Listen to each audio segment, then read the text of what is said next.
የጦርነቱ ነጋሪትና የቢሊዮነሮች የጥቅም ድግስ መጋረጃው ሲገለጥ በምድር አራቱ ማዕዘናት ታላቅ ድንጋጤ ሆኗል። የዓለም አይኖች ሁሉ ወደ ምስራቅ ተተክለዋል። የፋርስ ምድር እንደ እቶን እሳት ስትፈላ፣ የእስራኤል ሰማይ በሚሳኤል ሲጋረድ፣ ታላቂቱ ባቢሎን አሜሪካ በጦርነት ተወጥራለች። ነገር ግን ልብ በሉ፣ ይህ የጦርነት ነጎድጓድ ለብዙዎች የሞት ዋይታ ቢሆንም ለጥቂት የምድር አማልክት ግን የእንጀራ ምንጭ ነው። ዛሬ በሰበስቲዩ በህዝብ እንባ ላይ ሀብትን የሚያካብቱ ዓለምን እንደ አሻንጉሊት በገመድ የሚሰቡትን ምስጢራዊ ባለጸጎች ሴራ እናጋልጣለን። ጦርነቱ ለማን ሞት፣ ለማን ደግሞ የቢሊዮን ዶላር ሲሳይ ሆነ? ክፍል 1 የወርቅ ጎርፍ በደም መካከል። የተወደዳችሁ የሰበስቲዩ ተከታታዮች ሆይ ዛሬ የምንመረምረው በጋዛ ሰማይ ላይ የሚታየውን እሳት ሳይሆን በዋሽንግተንና በዎል ስትሪት የቅንጦት ቢሮዎች ውስጥ የሚፈሰውን የወርቅ ጎርፍ ነው። የብዙዎች ደም በፈሰሰበት ምድር ላይ ጥቂቶች ግን በቢሊዮን የሚቆጠር ዶላር እያፈሱ ነው። አንደኛ፣ የሞት ነጋዴዎች የትርፍ መዝገብ። እያንዳንዱ በሚሳኤል በሚናወጥ ሰማይ ለብዙዎች የሽብር ድምፅ ሲሆን፣ ለሎክሂድ ማርቲን፣ ለኖርዝሮፕ ግሩፕማን ግን የትርፍ ደወል ነው። ጦርነቱ በፈነዳ በሳምንታት ውስጥ የእነዚህ ኩባንያዎች አክሲዮን ወይም ስቶክ እንደ ኤደን ገነት ዛፍ ወደ ሰማይ ሲያድግ ተመልክተናል። ጦርነት ባለበት ሁሉ ሽያጭ አለ። ሽያጭ ባለበት ደግሞ እነዚህ ግዙፍ ኩባንያዎች ካዝና በደም የታጠበ ወርቅ ይሞላል። ሁለተኛ፣ የዋሽንግተን መኳንንት ድብቅ ሚና። በህዝብ ፊት ስለ ሰላምና ስለ ሰብአዊ መብት የሚሰብኩት የአሜሪካ መኳንንት የህዝብ እንደራሴዎች በጓዳ ግን የጦር መሳሪያ ኩባንያ ባለቤቶች ወይም ደግሞ ባለ አክሲዮኖች ናቸው። ጦርነቱ እንዲቀጥል የሚረዱ ቢሊዮን ዶላሮችን ሲያጸድቁ፣ በሌላ በኩል ደግሞ በገዛ እጃቸው ያጸደቁትን ገንዘብ ወደ ግል ካዝናቸው በትርፍ መልክ ተመልሶ ሲገባ አንዳች እንኳን አያፍሩም። ይህ ነው እንግዲህ በህዝብ እንባ ላይ የሚቆመው የወርቅ ጥጃ አምልኮ። ሶስተኛ፣ የነዳጅ ዋጋና የሀብት ዝውውር።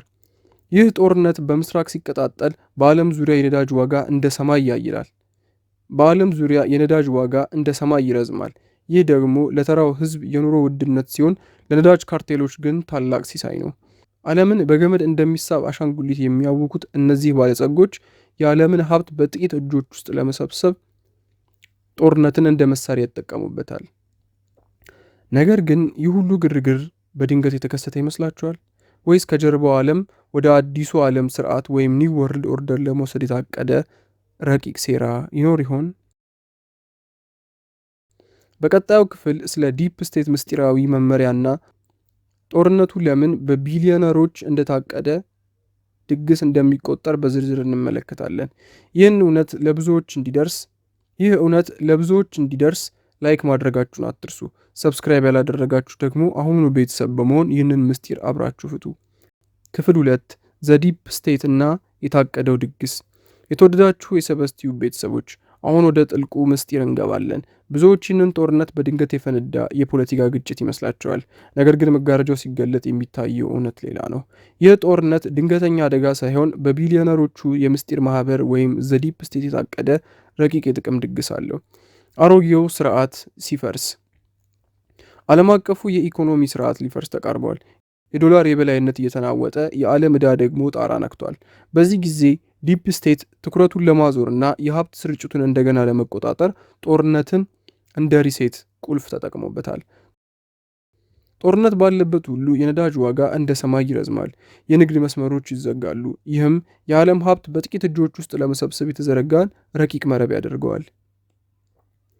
ሁለተኛ፣ የኒው ወርልድ ኦርደር መሰረት። በመካከለኛው ምስራቅና በዩክሬን ምድር ላይ የሚፈሰው ደም ለነሱ የአዲሱ ዓለም ስርዓት መሰረት ድንጋይ ነው። በመካከለኛው ምስራቅና በዩክሬን ምድር ላይ የሚፈሰው ደም ለነሱ የአዲስ ዓለም ስርዓት መሰረት ድንጋይ ነው። ኬኦስ ኢዝ ኤላደር እንደሚባለው ዓለም በጦርነት በታመሰች ቁጥር ህዝቡ መፍትሄ ስጡን ብሎ ይጮሃል። ያኔ እነርሱ አስቀድመው ያዘጋጁትን የቁጥጥር ስርዓት እንደ መፍትሄ ያቀርባሉ። በሰላም ጊዜ የማይቀበሉትን የዲጂታል ቁጥጥርና የነጻነት ገደብ በጦርነትና በሽብር ድባብ ውስጥ በግድ እንድንቀበለው ያደርጉናል። ሶስተኛ፣ የጥቁር መጋረጃው ተዋናዮች። እነዚህ ባለጸጎች ሀገር የላቸውም። ወገንተኝነታቸውም ለትርፍ ብቻ ነው። በዋሽንግተን በረንዳዎች የሚመክሩት መኳንንትና በዎል ስትሪት ሀብት ማማዎች ላይ የተቀመጡት ቢሊዮነሮች ዓለምን እንደ አሻንጉሊት በገመድ ይስቧታል። ጦርነቱ ለማን ሞት ለማን ደግሞ የቢሊዮን ዶላር ሲሳይ ሆነ የሚለውን ጥያቄ ስንመለከት ከጦርነቱ ጀርባ ያሉትን እውነተኛ ጌቶች እናገኛለን። ነገር ግን ሴራው በዚህ ብቻ አላበቃም። በዚህ ጦርነትና በግርግር መካከል የአርቲፊሻል ኢንተለጀንስ ጌቶች ምን እያዘጋጁልን ይሆን? የሰው ልጅ ትኩረት በጦርነቱ ሲሰረቅ የእኛን ነጻነት የሚቀማው አዲሱ የቴክኖሎጂ ቀንበር እንዴት እየተሰራለት ይሆን? አዲሱ የቴክኖሎጂ ቀንበር እንዴት እየተሰራ ይሆን? ይህን አስደንጋጭ እውነት በክፍል 3 እንመለከታለን። ወዳጆቼ ይህንን መረጃ ለሌሎች በማጋራት የንቃት ጥሪውን ያግዙ። ላይክ ያላደረጋችሁ ደግሞ አሁኑኑ ላይክ አድርጉ። ክፍል 3 የአርቲፊሻል ኢንተለጀንስ ጌቶችና አዲሱ ቀንበር።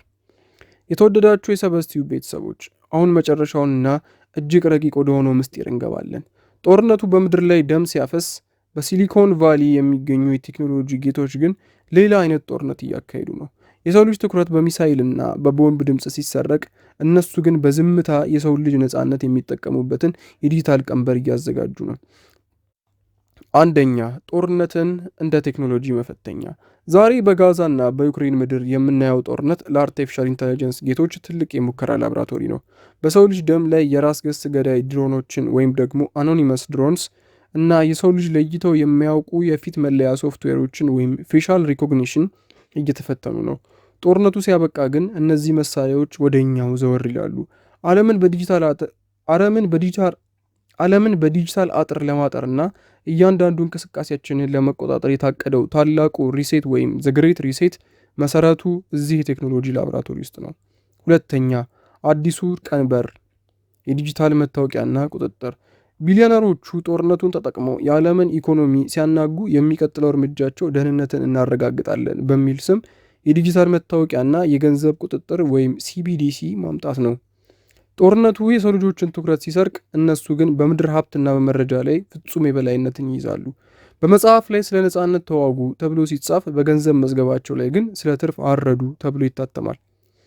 እውነተኛው ቀንበር ብረት ሳይሆን በስልካችንና በኮምፒውተራችን ውስጥ የሚቀበር ዲጂታል ሰንሰለት ነው። ሶስተኛ፣ የሰው ልጅ ነጻነት ሽያጭ። የአርቲፊሻል ኢንተለጀንስ ጌቶች ዓለምን በቁጥጥራቸው ስር ለማድረግ የሚያደርጉትን ግብግብ አሁን እያየነው ያለነው ግርግር አካል ነው።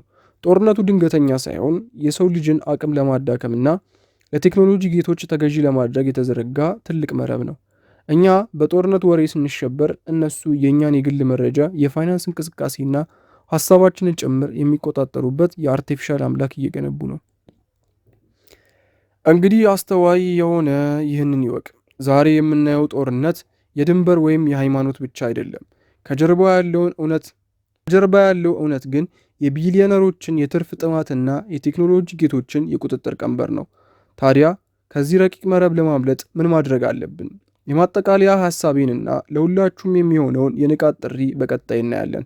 ወዳጆቼ ይህንን አስደንጋጭ ሁኔታ ለብዙዎች በማጋራት የንቃት ዘመቻውን ተቀላቀሉ። ማጠቃለያና አስተያየት አስተዋይ የሆነ ይህንን ይወቅ። እንግዲህ ውድ የሰበስቲው ቤተሰቦች እውነቱ ይኸው ነው። ዛሬ በምድር ላይ የምናየው የጦርነት ነጋሪት ሲጎሰም የሚያተርፈው ግን ግንባርና መሳሪያ የጨበጠው ወታደር ሳይሆን መሳሪያውን የሸጠውና ጦርነቱን በሪሞት ኮንትሮል የሚመራው ባለጠጋ ነው። እኛ በድንበር በዘርና በሃይማኖት ስም ስንዋጋ፣ እነሱ ግን በስሌትና በትርፍ መዝገብ ዓለምን ይከፋፍሏታል። ጦርነት ለእኛ የቀብር ስፍራ፣ ለእነሱ ግን የቢሊዮን ዶላር ሲሳይ ነው። ዛሬ የምናየው ግርግር የሰው ልጅን ነጻነት ቀምቶ በአርቲፊሻል ኢንተለጀንስ እና በዲጂታል ሰንሰለት ለማሰር የተዘረጋ ረቂቅ መረብ ነው። ዓለም ወደ አዲሱ የዓለም ስርዓት ወይም ኒው ወርልድ ኦርደር እየገሰገሰች ባለችበት በዚህ ወቅት ንቁ መሆን ትልቁ መሳሪያችን ነው። የጦርነት ወሬ ሲሰማ ከጀርባ ያለውን የጥቅም ሰንሰለት ለማየት እንሞክር። እውነተኛ ነጻነት የሚጀምረው እውነቱን በማወቅና ባለመታለል ነው። እናንተስ ምን ትላላችሁ? ይህ የጥቂቶች የበላይነት እስከ መቼ ይቀጥላል? ወይንስ የሰው ልጅ ከዚህ ዲጂታል ቀንበር የሚያመልጥበት መንገድ ይኖረው ይሆን? ሀሳባችሁን በኮሜንት መስጫው ላይ አጋሩኝ። ይህንን የንቃት ጥሪ ለወንድም ለእህቶቻችን እንዲደርስ ሼር በማድረግ ተባበሩን። እንዲህ ያሉትን ምስጢራዊ የታሪክና የፖለቲካ መረጃዎች ሲገለጡ ለማየት የሰበስቲዩብ ቤተሰብ ይሁኑ። ሰብስክራይብ በማድረግ የደውል ምልክቷን ይጫኑ። ቪዲዮን ከወደዳችሁት ላይክ በማድረግ አበረታቱን። ስለተከታተላችሁን ከልብ እናመሰግናለን። በሚቀጥለው ፕሮግራም ሌላ አስደንጋጭ እውነት እስከንይዝ ሰላም ለእናንተ፣ ሰላም ለዓለማችን ይሁን። ቸር ያቆየን።